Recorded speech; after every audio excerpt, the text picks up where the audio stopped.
Good morning everybody. Welcome to Middle Earth readings on today, 28th of February, our last day in February before we move into March. So for those of you who subscribe to Suna's Star Wheel, you have got your new Sacred Play journal available to you, and all of the planetary movements have been emailed to you, and they should also be in your archive. So I wanted to mention that because when I do Middle Earth readings and we look at the planetary movements for the week, we don't go into where all of the planets are because it would take a long time out of our segment. But for those of you who are members of Suna's Star Wheel, you can always see where all of the planets are for you. And yeah, so a brand new month opening up. It's quite nice actually because this week's also a new moon. So energetically, it can feel like a new month is coming. Obviously, our word for month comes from moon, and sometimes it can feel a little bit like, oh, am I following the calendar month or am I following the lunar month? And here at Mag and Rose, for the purposes of fitting into all of our diaries and our calendars, I work on the basis of the calendar month. But energetically, for me, the new moon is the one that makes me feel like, yeah, a new cycle is starting and building. I suppose similar to me, it feels similar to Yule time, being the time when the old year passes and the new year comes in. That the dark moon and the new moon is the building of the new month. So it's quite nice that this week we have a new moon at the same time on the 2nd of March, so they're in alignment very nicely. I can see that people are joining. Hello everybody. Hi Trish, hi Esther, hi Marie, Erica, Suzanne, Joe. Lovely to see you all, and I can see that people are sharing their rune of the week, which is wonderful. So we're going to be looking at the planetary movements. We've got 2 planetary movements this week, and then we'll have a look at how do your runes, the runes that you have drawn for yourselves for the week ahead, fit in with the energies that we are feeling at the moment. And I am aware that there's still, let's say, quite a lot of disruptor energy coming through at that deepest level, at the global level. And I'm really feeling into the fact that we can feel into helplessness at times, when that happens. And the more high frequency, the faster moving planets, the moon obviously is moving a bit fast, Odin's Chariot, which is also moving this week, Frigg's Chariot, they're the places where we find that space to move, that space to take action. So it's really useful to be aware of them. And Frigg's Chariot, Odin's Chariot, Mani's Chariot tend to focus on action that we can take moving forward. They tend to be quite future focused. Now Odin, he's looking into the future. Frigg, she's a seeress. Mani is bringing that cycle of the moon, so he's changing all of the time. Whereas the slightly slower planets, so Thor's Chariot and Tyr's Chariot, which change less frequently, so we don't have any movements for them, but they still through the month will have a Tyr's Chariot movement and a Thor's Chariot movement. They tend to speak more of our being, our sense of what is present for us in the moment. So I wanted to bring those distinctions in because I think that they're helpful, and it's useful therefore for you, if you follow your birth runes, to feel into what does my Frigg's Chariot, what's my Odin's Chariot, what's my lunar rune, as well as your sun rune, and to look at alignments between what's happening energetically. So what's Odin's Chariot doing, and how does that fit with my Odin's Chariot rune, and it's the same for Frigg's Chariot, because they can help us to feel that sense of moving into action. And the theme that we have for this week that's come through because of the 2 movements is independence, which I find really interesting when I think about the northern tradition idea of independence, and that perhaps we are less aware in some ways of the interconnectedness of our lives with other people's, because we can feel separate in some way. We can say, this is at my house and the water comes to me and I pay the bills and I do all of these things, and the sense of who is providing them is one step removed from us, because it comes as a, you know, a piece of paper with a bill on, for example. You know, we don't know the person who made our bread personally. We don't know the person who, you know, defends our tribe personally.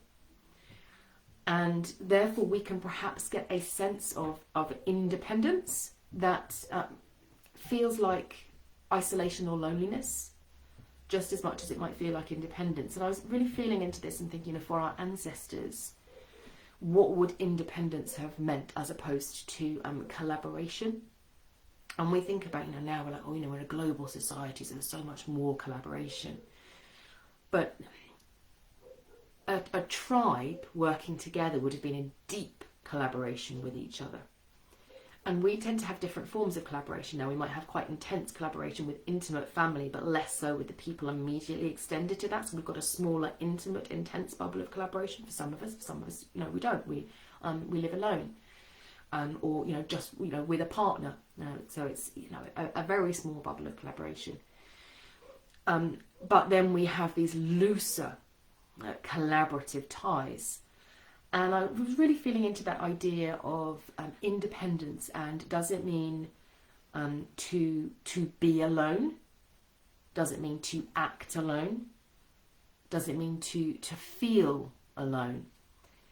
And that sense that, particularly for those of us who are energetic beings, we're aware, well, we're all energetic beings, but we're far more aware of our energetic presence. Perhaps some of us, if we're empathic or highly sensitive, we might have those permeable boundaries. That we need time alone. We need to be alone in order to pull ourselves back into our own energy. And your Sowilo Chariot rune is particularly helpful in doing that. That's part of its job, is to help you to get back into yourself. So being alone isn't necessarily a bad thing. Acting alone is an interesting one. That ability to act alone is something that I'm going to explore when we come on to our 2 planetary movements. And then feeling alone is worth really, feeling into and saying, okay, how does the culture that I find myself in support or negatively contribute to a sense of loneliness that I don't enjoy.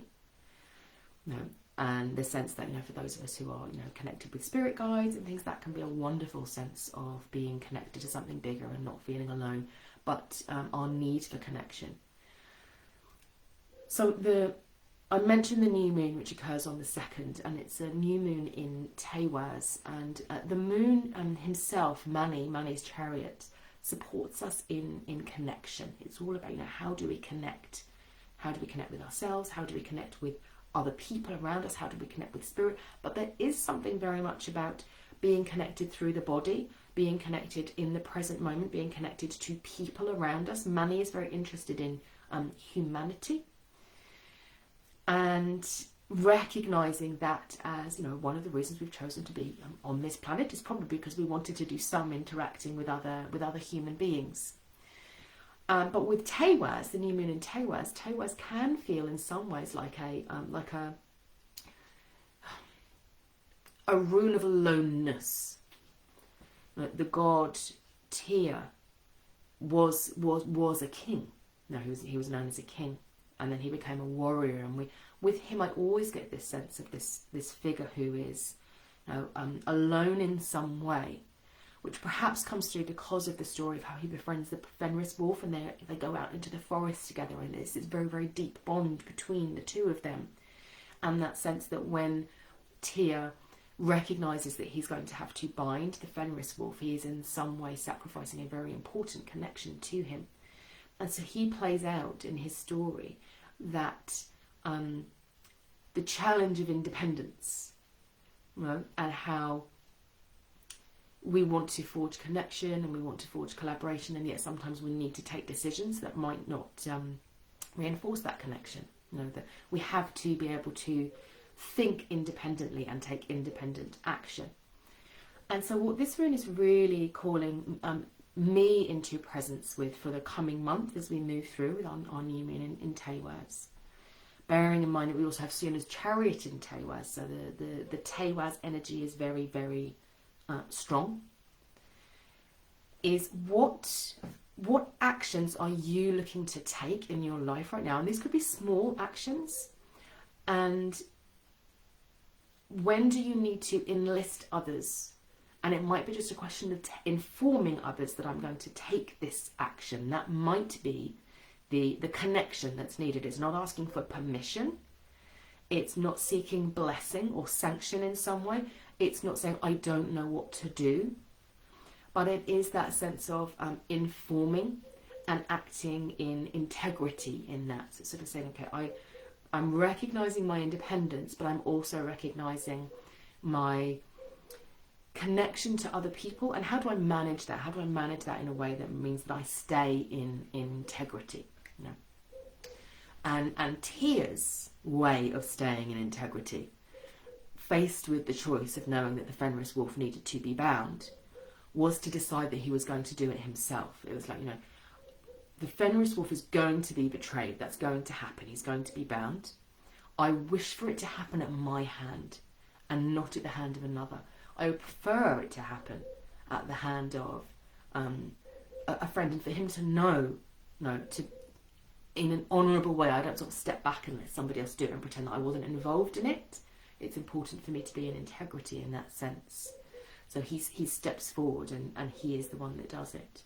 So it's thinking about those small actions that you are taking, that you're choosing to take, bearing in mind that the Teiwaz energy is there supporting you and taking those small actions. And again, I'm thinking here about what's happening on a global stage, and what can we do to carry on building momentum and carry on with our contributions and carrying on with our work and moving out of helplessness into action. And who do you need to enlist? Who do you need to inform? And perhaps there are times when you're thinking, yeah, some of these things somebody might not like. Doesn't mean that I'm going to be binding them, but they might not like it. But I may still need to speak that truth and let them know that I'm doing that, and not just sort of do it under the radar, is what's coming through. And then after that, so that's happening on the 2nd of March, and then on the 5th of March we have Odin's Chariot is moving into Sowilo. And that also, with Teiwaz and Sowilo, they're next to each other in the rune row. We have Sowilo at the end of the 2nd 8. We have Teiwaz at the beginning of the 3rd 8. So they're like transition, very much feeling into guidance, instinct, what we know to be right within our bodies. Both of these runes suggesting almost a need to take on personal responsibility. So we have the Algiz rune that becomes before Sowilo, which is guidance. We receive guidance. But ultimately, with the Sowilo rune, we have to trust our instincts and our intuitions. And with the Teiwaz rune, we need to act in integrity and take action that feels right for us, rather than abrogating responsibility to the gods and saying, the gods told me to do that. Well, that's what, sort of for me, what co-creative partnership means. We seek counsel and advice from, the wisest, from the gods. But it is still, within the northern tradition. Independence is required, and Sowilo and Teiwaz support us in that. And Sowilo is the rune of the sun, Teiwaz is the rune of the star. So we've got a little bit of of still feeling that sense of we are being guided, but we still decide if we follow that guidance or not. And on the blog and on Instagram, and I'm talking about Odin's Chariot in Sowilo. I talk about claiming your destiny until it becomes yours. This idea that, we can sort of go, I need to find my purpose. Where's my purpose? I need to know my destiny. And we're looking for it outside of ourselves. And it's almost saying, imagine if the things that you wanted, the things that you desired, the things that you just felt, God, that just feels so right. If those feelings were your destiny. And it's that sense of, live that destiny, live as if it is true until that destiny claims you. It's not a case of us sort of standing back and going, where is my destiny? It's almost like imagine maybe there are, multiple destinies, multiple paths that are resonating strongly for us. And there is a moment at which we decide and we hold onto one of those threads and we draw it forward and we become part of the weaving process, weaving the tapestry. And so Odin's Chariot in Sowilo honours that. It honours that nuanced ability to flow with weird, to surrender to the flow and the current, and then every now and then to trust that instinct to like seize hold of the branch, or swim at this point rather than allowing the current to flow around you. It's that I want to say sort of push-pull energy, but that's not exactly what I mean. It's it is that sometimes I surrender and sometimes I intend, and I move forward. And Odin's Chariot is saying, this is a time to claim the destiny that you see for yourself.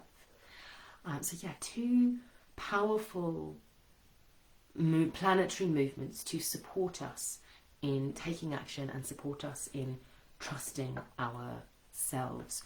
So let me have a look at the movements that we have got. Bear with me one moment, because I know that I was sent a movement by somebody.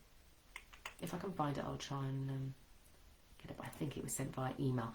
So actually, that's a good point. Just so you are aware, there are some people I know who can't make these sessions, and I said, can you do a reading for me?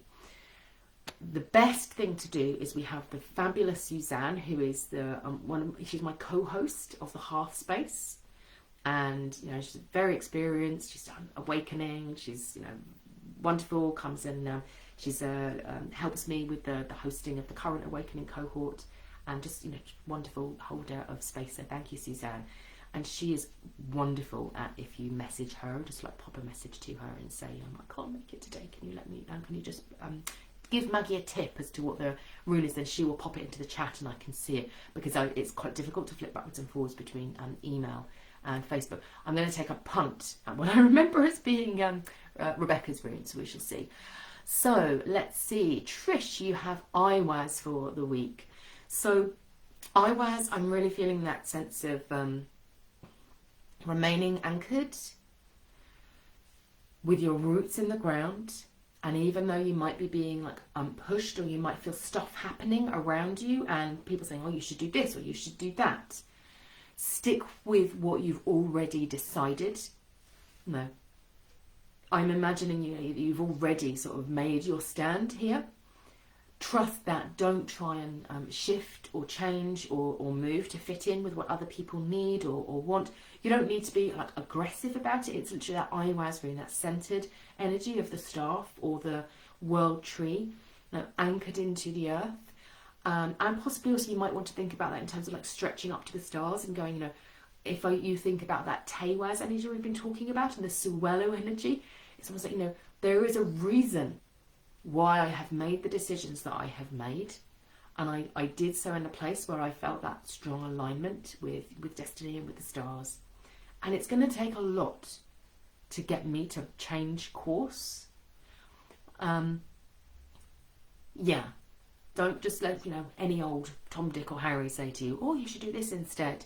Trust the wisdom that you've already received and use that Teiwaz rune energy to anchor yourself down into it if you're feeling that almost like a current pushing you, or other people's whims or wishes, or it might even seem really important to them. They might be like, no, this is really important to me. But if you get that sense that actually I'm sacrificing something that's important to me, that's when to call on the Teiwaz rune there. Esther, you've got Fayu, really lovely flowing energy, works very nicely with Odin's Chariot in Sowilo. Excuse me, I'm going to cough for a minute. Excuse me. There's a slight... what's the word I'm looking for? The words that are coming through for me are scarcity, a little bit of fear, maybe jealousy coming through from others because of this combination of the Fayu rune and tears and Teiwaz, where I'm feeling the wolf energy. So with the Fayu rune, they talk about that part of the negative, I say negative side of the Fayu rune is illustrated in the rune poems by the wolf in the forest, this lone wolf in the forest who's been cast out of society. because they couldn't follow the rules. They were too independent, let's say. They weren't able to follow the agreed rules of their tribe, and so they're cast out. And they have this desire to come back in. I want to be part of the tribe. I want to do that.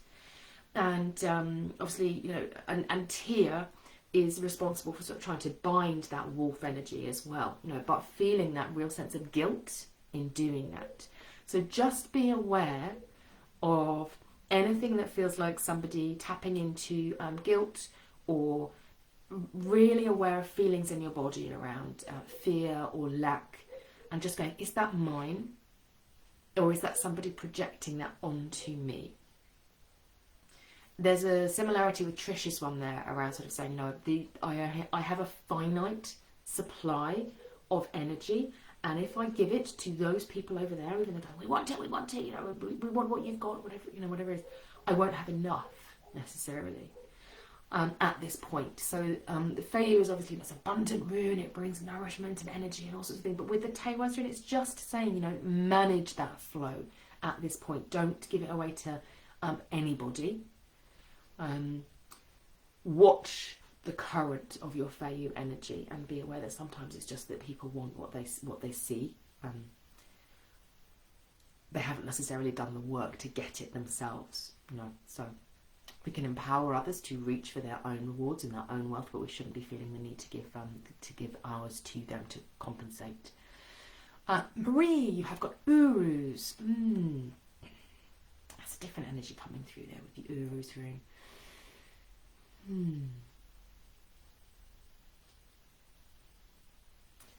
Yeah, it's a calmer, deeper energy. I'm just really feeling that steady rhythm of the drum, of the herd crossing over the plains, and the aurochs, the herd of aurochs crossing over the plains. Being very aware that when you need to bring it, you have such strength and such power within you. But nobody else gets to decide when you bring that. And at the moment, it's something, if I need that calm and slower pace of the Uruz rune and that peace that it brings, and the grazing time is what I want to say with the aurochs. I know that I'm powerful enough that I don't need to start twitching at the sense of a predator coming onto the horizon, for example. The aurochs didn't move unless they absolutely had to. So it's about decision making for you, and saying I might choose to rouse into anger or passion or movement, but it's my choice. I'm not going to let somebody else instigate that for me. I'm not going to go into that fight or flight mode is what I'm feeling. So I'm really, really using that Uru's energy to stay within your place of centre and calm. Erica, you have Perthro. So I think this was Rebecca's rune as well. It's either Perthro or North's. We'll see if North comes up as well. So Perthro can sometimes clash a little bit with the Teiwaz energy, because Teiwaz is, it's moving forward, it's like taking action, it's deciding, and Perthro is that surrender energy that I was talking about.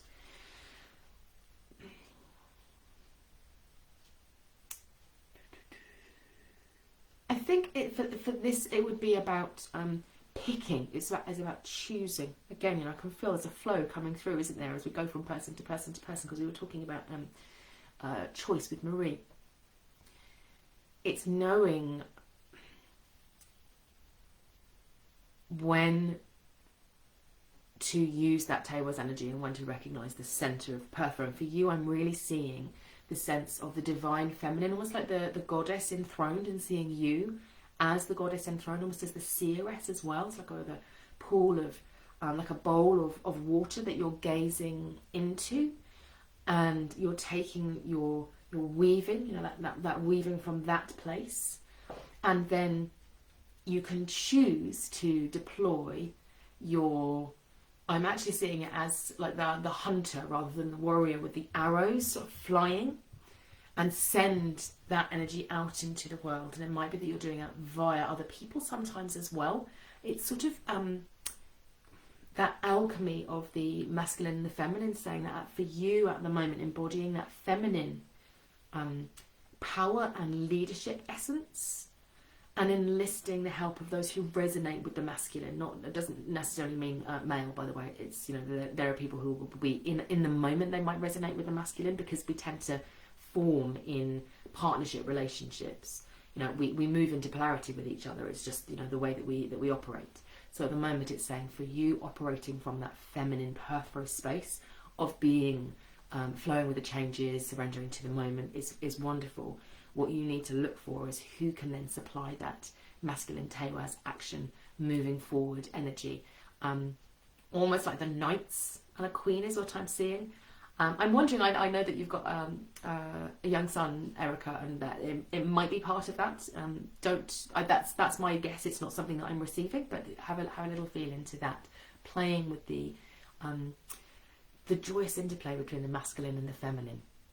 And yeah, and so I'll see what comes up there for anything else for Rebecca on that front. And not at this point. We'll see whether the Northers one comes out at all. So Suzanne, Teiwaz for you, and then we've got Ansius for Chen. So Teiwaz is a really nice rune actually to be thinking about what I was discussing, that being able to move backwards and forwards from surrender into action and then back again. So saying what's needed in the moment. You know, Teiwaz is the partnership rune, and it recognises that what's needed is the sort of the oscillation between one or the other. One aspect of you always needs to be leading and another following. You can't, we can't always have everything in the lead. So it's selecting what's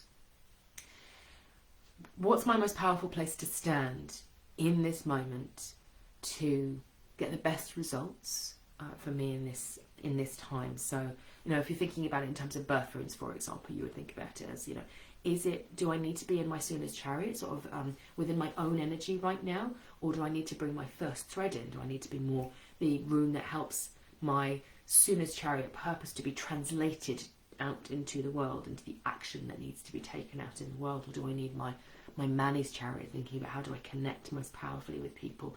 You can use other systems as well. I know you're really interested in human design, for example. So again, it's just about thinking, bearing in mind what I know about the different aspects of myself, which one will be the most powerful for me to use right now and to be in the lead, and which ones are going to be then the followers, like the backup. You know, we bring all of ourselves to every situation, but there's always part of you that's in the lead. And then Chen has got Ansu's, complementing really lovely with Odin's chariot in Sowilo. Very much that sense of communicating what your intended action is, Chen. It's almost saying that makes it easier when you do that, you know, rather than let's think about independence again. You know, we'll talk about independence in that sense that you can take an action. You can be like, oh, I'm going to do this thing, I'm going to do this project, I'm going to sort of set up this group, whatever it is that you're going to do. And it's basically saying, if you give voice to your intentions and you share what you're going to do with other people, the action then becomes easier as well. It's almost like lead with your answers, lead with your voice, communicate what you're doing. It's not necessarily even saying I need to invite other people to help me, or I need to ask for support, I need to do anything like that. That will more naturally follow if you simply say my intentions are. So it's channeling your Sowilo instincts and your Teiwaz actions through the Ansu's route, through a communication and through voicing. Joe, you have Gibo again. Oh, that's picking up on the theme that we've had with Suzanne and Teiwaz.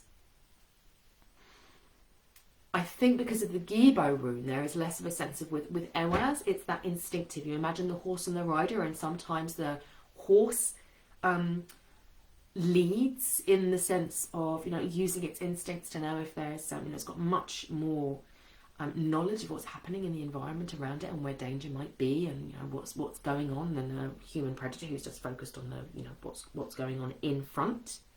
So sometimes the rider lets the horse, with its much more attuned senses to the environment, choose the correct path, the safest path through. Now, the horses are startled. We need to pay attention to that.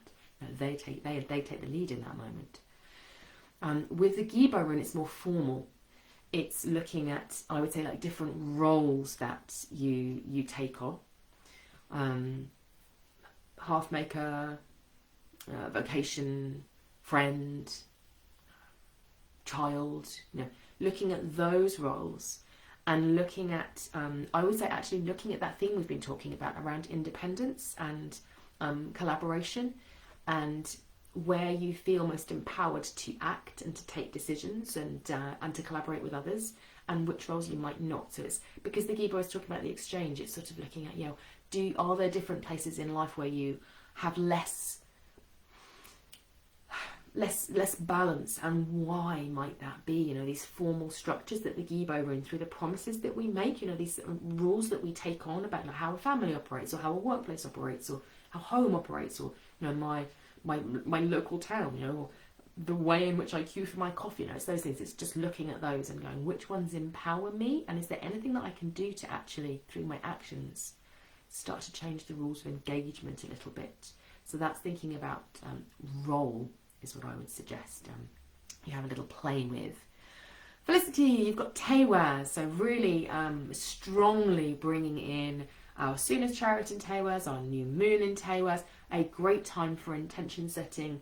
A little bit of powering through is available here, so bringing on that warrioress energy when you need to be like, there's some things that I really don't want to do, but I can harness this to bring me momentum. So for you, I would suggest that it is about saying, okay, what can I do to establish momentum as quickly as possible?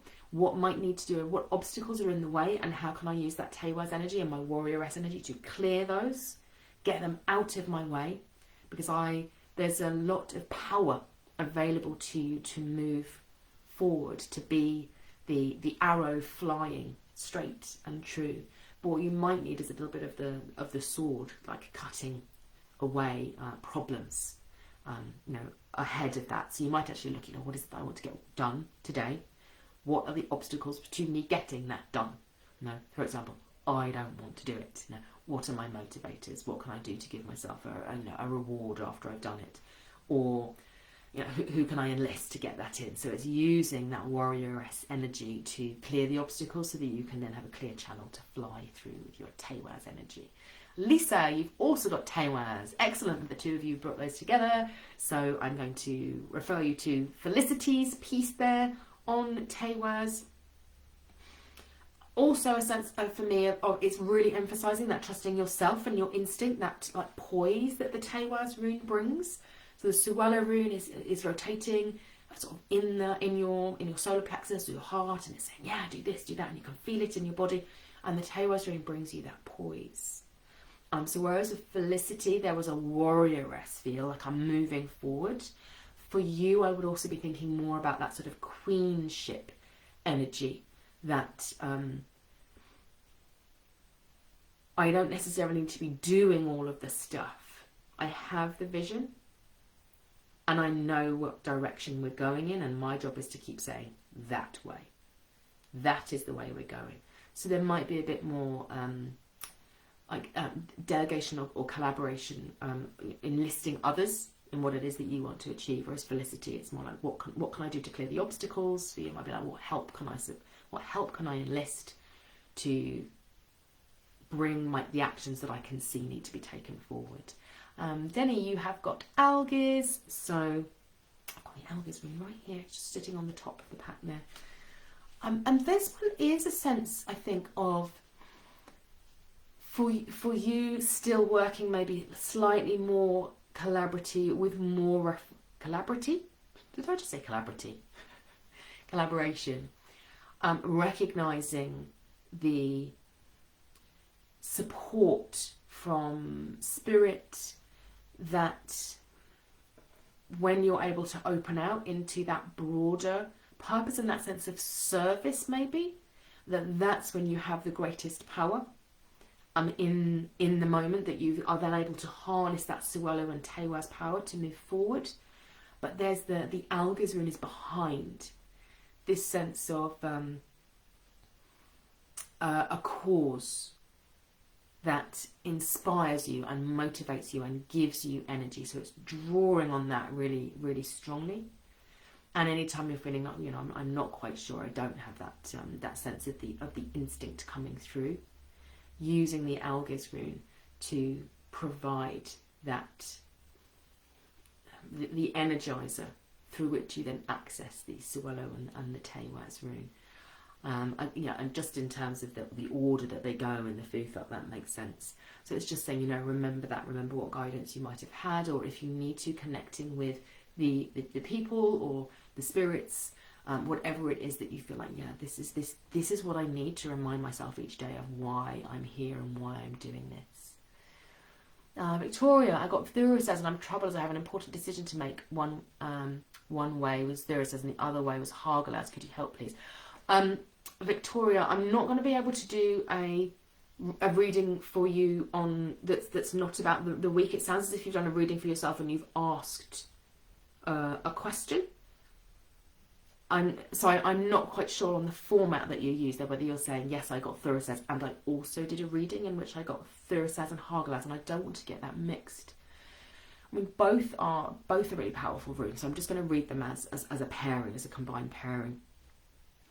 Both are really powerful, and they do suggest that there are forces at play that mean that the decision, and any decision is going to be a good decision, because decisions need to be taken. And, not acting is the place where the hail gets at you or the thorn comes and pricks you. So taking the action is the most important thing, not necessarily which route you decide to take.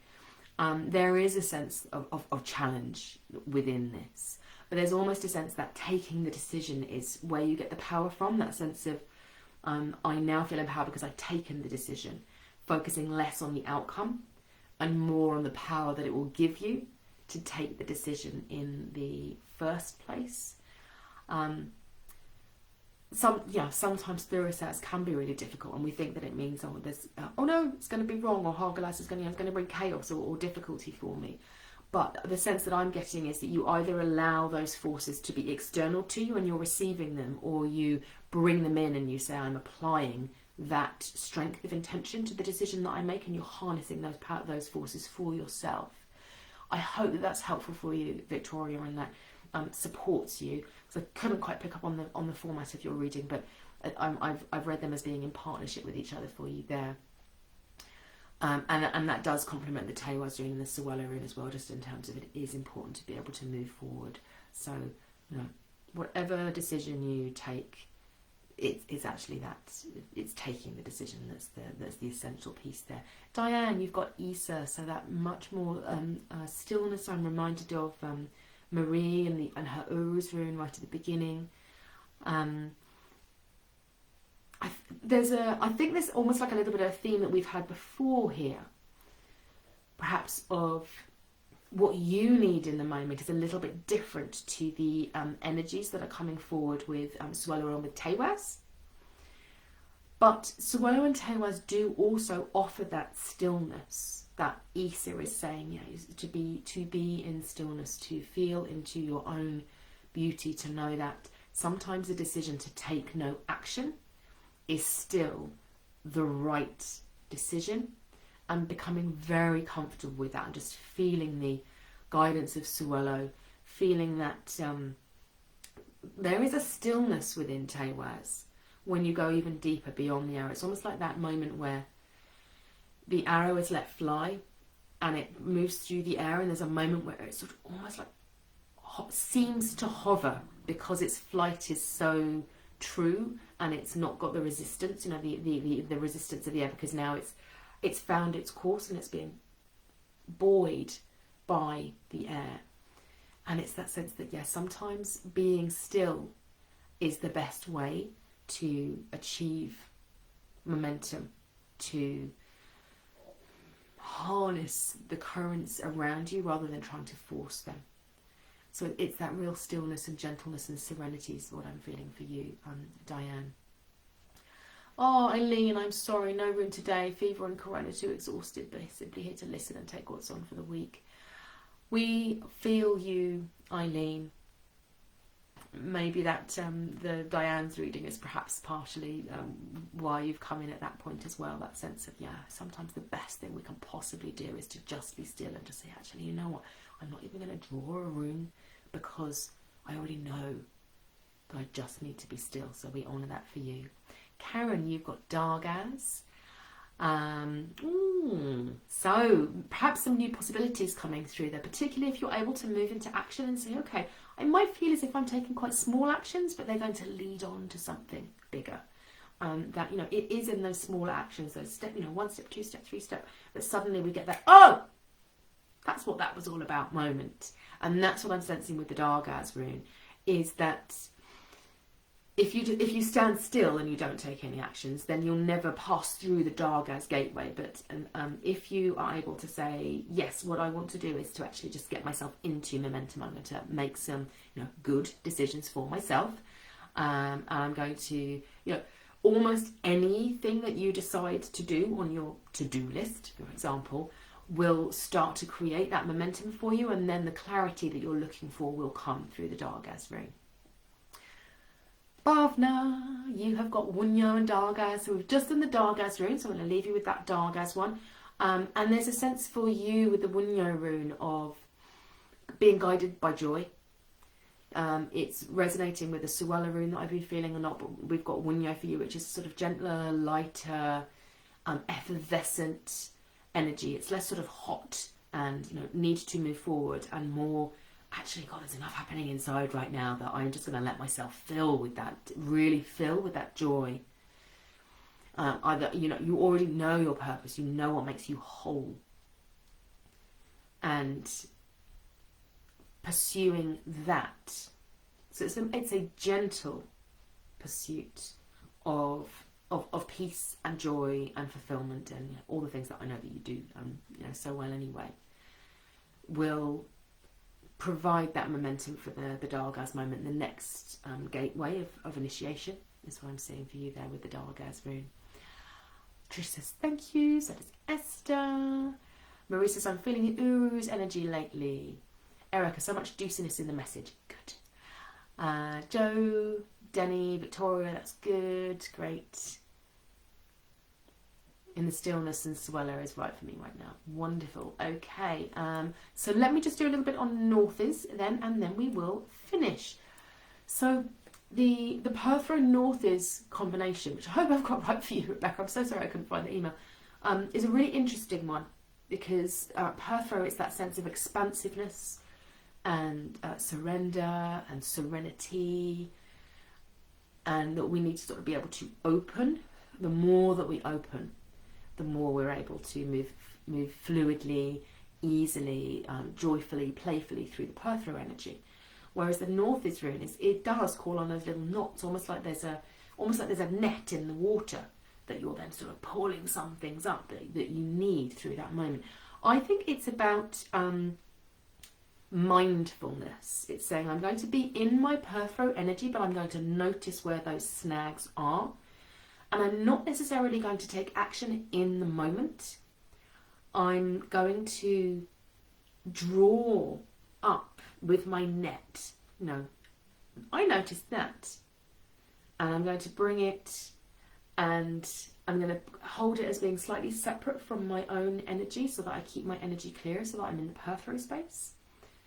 And I'm going to bring some curiosity to the Northers rune and say, you know, do you need a little bit of tangling, or, you know, a little bit of mending of my net here?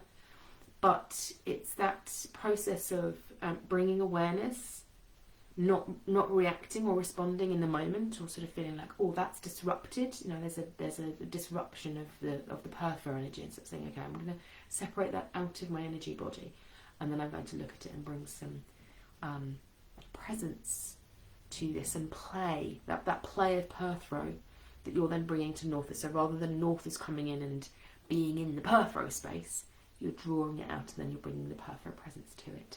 I hope that makes sense, Rebecca, and I hope that I got your runes right. Wishing you all a fabulous and wonderful week ahead. We are starting a new month of work in the hearth space this week, which I'm really excited about, working with Manny and the theme of compassion. which we've talked about independence, that sense of, being independent, feeling the need to sometimes be alone so that we can stand in our own energy. And then with compassion, that idea of suffering with brings us back into connection. So it's looking at how the moon supports our connection to each other, our connection to ourselves, our ability to move from independence and back into compassion, over and over again, and to be in compassion but not to be overwhelmed by it, so that we can move back out of it again. So I'm really excited to be sharing this week with you. I will be doing a sort of introduction about money and compassion later in the week, probably on Wednesday. I don't schedule those sessions because I have clients and things through the course of the week. And then we'll be doing our first formal session in the inner circle on Friday. So I look forward to seeing some of you there. Blessings to everybody. Take care. See you very soon.